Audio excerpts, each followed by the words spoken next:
Hi, it's Maria from Still Dreaming Homestead. It is cold today, but we're going to start a new book.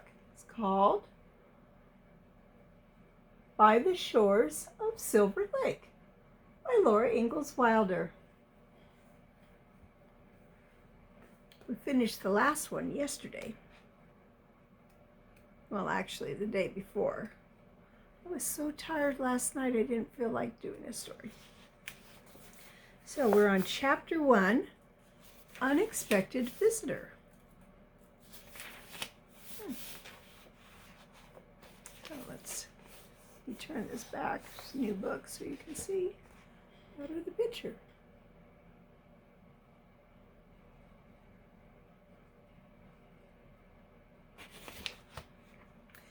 Laura was washing the dishes one day when old Jack, lying in the sunshine on the doorstep, growled to tell her that someone was coming. She looked out and saw a buggy crossing the gravelly ford of Plum Creek. "Ma," she said, "it's a strange woman coming." Ma sighed. She was ashamed of her untidy house, and so was Laura, but Ma was too weak, and Laura was too tired, and they were too sad to care about much. Mary and Carrie and baby Grace and Ma all had scarlet fever. The Nelsons across the creek had it too, so there was no one to help Pa and Laura. The doctor came every day. Pa did not know how he could pay the bill. Far worse, the fever had settled in Mary's eyes, and Mary was blind. She was able to sit up now, wrapped in quilts in Ma's old hickory rocking chair, all that long time, week after week, when she could still see a little, but less every day. She never cried. Now she could not see even the brightest light anymore. She was still, patient, and brave. Her beautiful golden hair was gone. Pa had shaved it close because of the fever, and her poor shorn head looked like a boy's. Her blue eyes were still beautiful, but they did not know what was before them. And Mary herself could never look through them again to tell Laura what she was thinking without saying a word. "Who can it be at this hour in the morning?" Mary wondered, turning her ear towards the sound of the buggy. "It's a strange woman all alone in the buggy. She's wearing a brown bonnet and driving a bay horse," Laura answered. Pa had said that she must be eyes for Mary. "Can you think of anything for dinner?" Ma asked. She meant for company dinner, if the woman stayed till dinner time. There was bread and molasses and potatoes. That was all.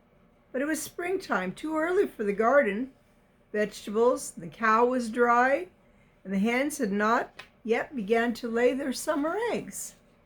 Only a few small fish were left in Plum Creek. Even the little cottontail rabbits had been hunted till they were scarce. Pa did not like a country so old and worn out that the hunting was poor. He wanted to go west. For 2 years he'd wanted to go west and take a homestead, but Ma had not wanted to leave the settled country, and there was no money. Pa had made only 2 poor wheat crops since the grasshoppers came. He had barely been able to keep out of debt, and now there was the doctor's bill. Laura answered Ma stoutly, "What's good enough for us is good enough for anybody." The buggy stopped and the strange woman sat in it, looking at Laura and Ma in the doorway. She was a pretty woman, in her neat brown print dress and sunbonnet. Laura felt ashamed of her own bare feet and limp dress and uncombed braids. Then Ma said slowly, "Why, Dorca!" "I wondered if you'd know me," the woman said. "A good deal of water's gone under the bridge since you folks left Wisconsin." She was the pretty Aunt Dorca who had worn the dress with buttons that looked like blackberries long ago in the spring dance-off on the sugaring at Grandpa's house in the big woods of Wisconsin. She was married now. She had married a widower with 2 children. Her husband was a contractor working with the new railroad in the West. Aunt Dorcas was driving alone in the buggy all the way from Wisconsin to the railroad camps in the Dakota Territory. She had come by to see if Pa would go with her. Her husband, Uncle Hi, wanted a good man to be a storekeeper, bookkeeper, and timekeeper, and Pa could have the job. "Pays $50 a month, Charles," she said. A kind of tightness smoothed out of Pa's thin cheeks, and his blue eyes lit up. He said slowly, "Seems like I could draw good pay while I'm looking for that homestead, Carolyn." Ma still did not want to go west. She looked around the kitchen at Carrie and Laura standing there with Grace in her arms. "Charles, I don't know," she said. "It does seem provincial, $50 a month, but we're settled here. We've got the farm." "Listen to reason, Carolyn," Pa pleaded. "We can get 160 acres out west just by living on it, and the land's as good as this or even better. If Uncle Sam's willing to give us a farm in place of this one he drove us off in Indian Territory, I say let's take it. The hunting's good in the West. A man can get all the meat he wants." Laura wanted to go so much she could hardly keep from speaking. "How can we go now," Ma asked, "with Mary not strong enough to travel?" "That's so," said Pa. "That's a fact." Then he asked Aunt Dorcas, "The job wouldn't wait?" "No," Aunt Dorcas said. "No, Charles.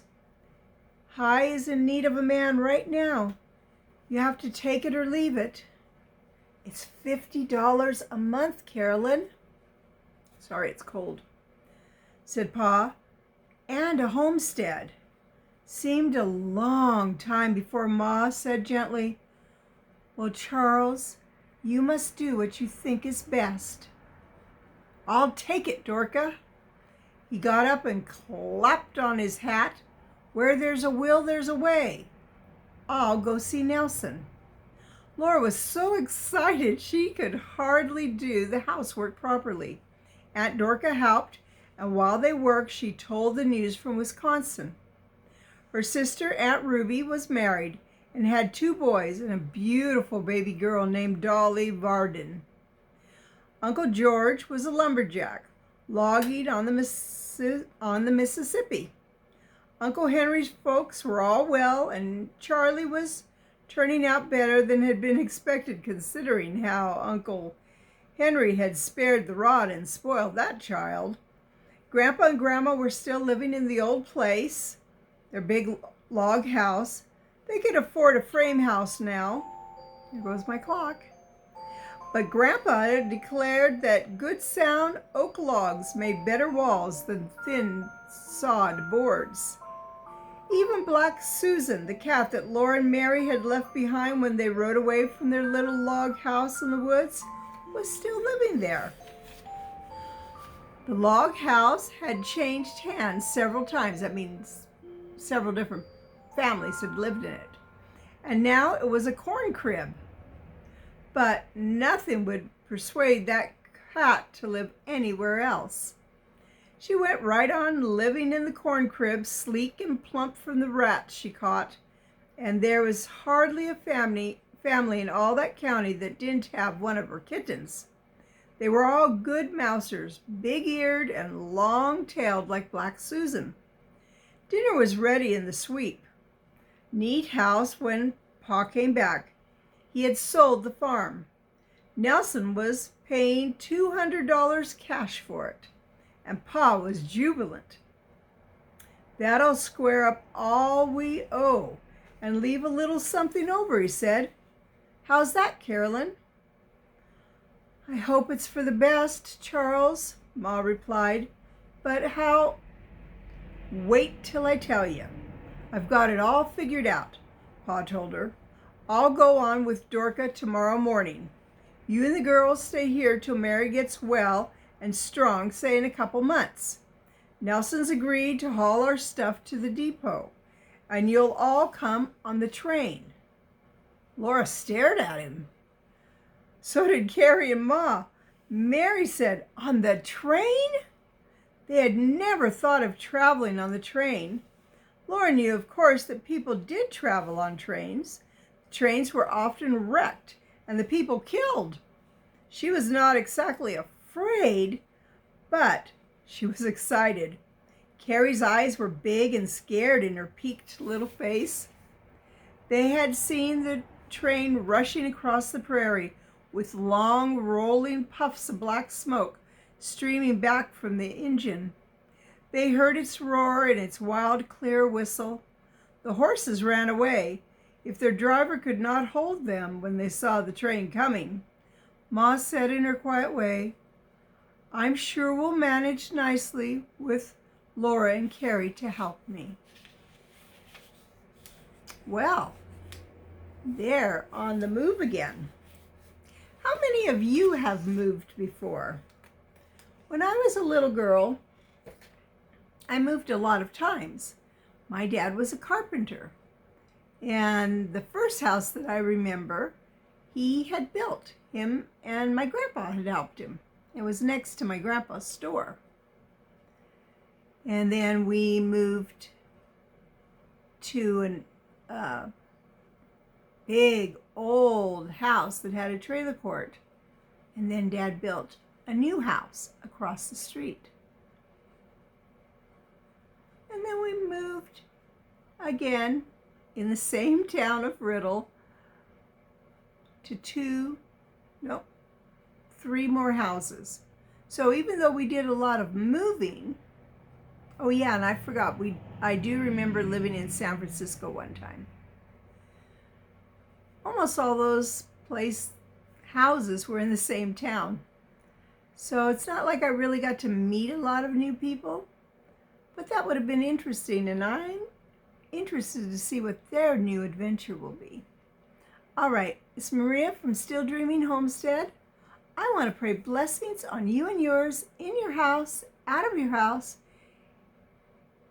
in the day and in the night. Whatever you do, keep dreaming.